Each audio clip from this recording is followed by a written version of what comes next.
From meltdowns to cover-ups, it's never too early to look back, and it's never too late for the government to lose its mind. There were so many nuclear options in 2013. It'll take more than one show to parse the insanity that turned so many of you into independents, but we'll give it our best shot. A look back at 2013 so we can look forward tonight on The Independents.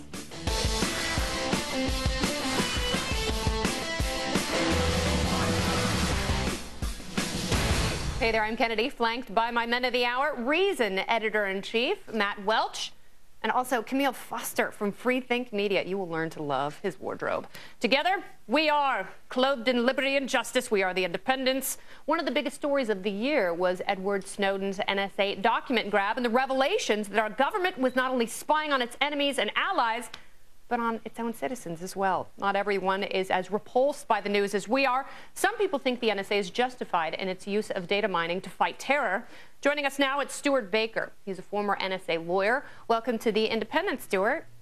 Thanks a lot. I have to take issue with the idea that this is spying on Americans. They gathered the information, but they looked very carefully and very selectively at a few people who had demonstrated ties overseas to terrorists. All right, so you're going for it right off the bat. Then let me ask you a question. Why has Edward Snowden resonated with so many people?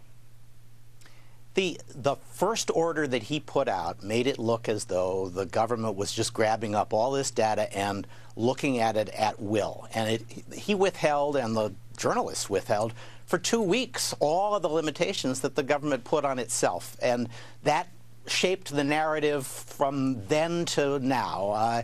And so lots of people have real doubts about what exactly NSA did and real doubts about whether NSA can be trusted.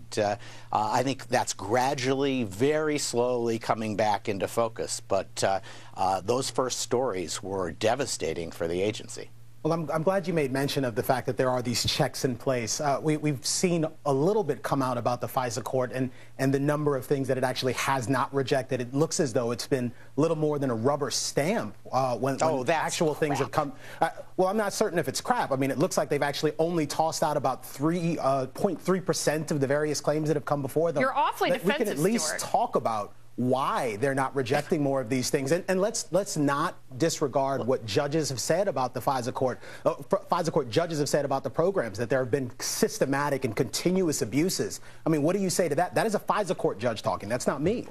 Oh, is that the rubber stamp you were talking about? Which is it? They're a rubber stamp or they're a legitimate critic of the agency? That's a false dichotomy. I've given you two examples. Let's talk about the continuous and systematic abuses that the FISA court let's start with the first one. About. The first one, you say, oh, they only rejected 3%. In fact, they made changes in 25% of the applications that came before them. They rejected far more than any other court rejects of the requests for discovery orders that are brought before them in similar circumstances in criminal cases. They're much more aggressive in reviewing these than any other court is in reviewing any other government demands for information. And so the systematic and continuous abuses, are those happening or not? That was a FISA court judge. So that's the first point. Second, they do monitor for abuses, and that's why you've seen their very aggressive opinions saying this isn't right, this is wrong, you didn't tell us the facts on that. They are actually overseeing this. Frankly, I think they're doing more of that than they should be. They've gone beyond a judicial role into a managerial role with the agency. And you know, the last time they did this, they drove the wall between law enforcement and intelligence right down into the FBI so that we couldn't catch the 9/11 hijackers. There's a lot of history here, and it is not free to say, let's have lots more oversight from the FISA court. Senator Mike Rogers, who sits on the Intelligence Committee, said earlier this summer that there have been no invasions of privacy by the NSA. We know that's not true anymore. James Clapper said to Ron Wyden when asked if the NSA is collecting any kind of data at all on millions of Americans, he said no. We know that's not true. At some point, when you have systematic lying to Americans about what are being done, doesn't it lose democratic legitimacy? What is the excuse for that kind of lying? First, the agency does quite an extensive job of reporting on everything that it has done that goes beyond what the guidance it's been given calls for.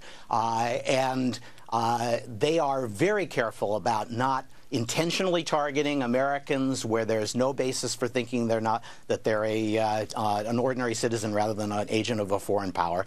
There have been maybe a dozen cases where some single individual deliberately targeted somebody in violation of these rules. Most of those were non-Americans, and every one of them was caught and punished. The agency is operating within the legal rules that have been set by the courts and by Congress. Is there any justification whatsoever for having the rulings, the legal opinions of the FISA court kept secret? Not the findings, not the facts, but the legal opinions for the theories behind their rulings kept secret. What is the justification for that? It's very difficult to write an opinion without explaining the facts that you are relying on when you make that opinion.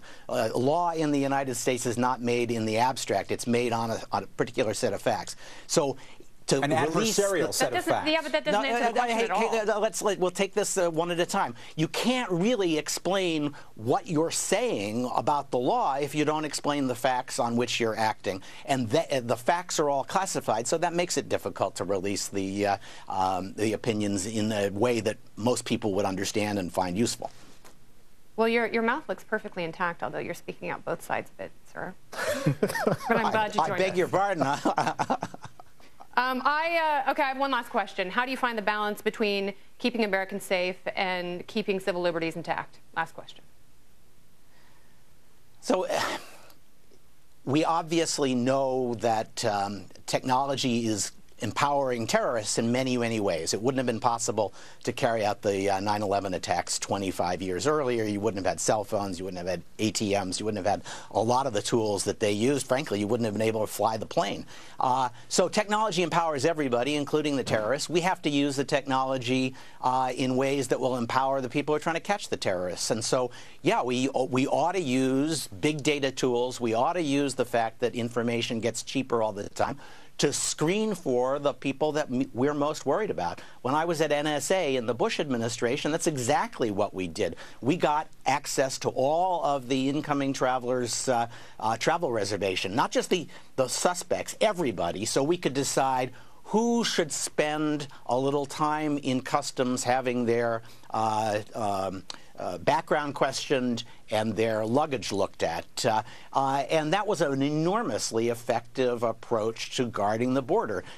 You could say, oh, you're spying on everybody by gathering all their information. But the fact is, it was used simply to make a decision about who was going to get questioned a little more closely. All right. Well, you used some terms in there that actually strike terror into me. And I'm frightened of the government hearing more and more of the explanation. Thank you very much. Give it a rest. You guys are suffering from a kind of Obama derangement syndrome here. That's strange. You know, this, is that what it is? Oh, I thought it was rationality. Thank you for clarifying that. I appreciate it. All right. Well, Stuart Baker, please come back again because you're smart and interesting. Do you have words? I'm interested. Is it true that if you collect metadata on millions, tens, hundreds of millions of Americans, how is that not spying? That looks a lot like spying to me. And the just reality explain is, the metadata. I mean, given what you can actually know from metadata, you can know all about people's personal relationships. You can know where they were at a particular date and time at any point in history.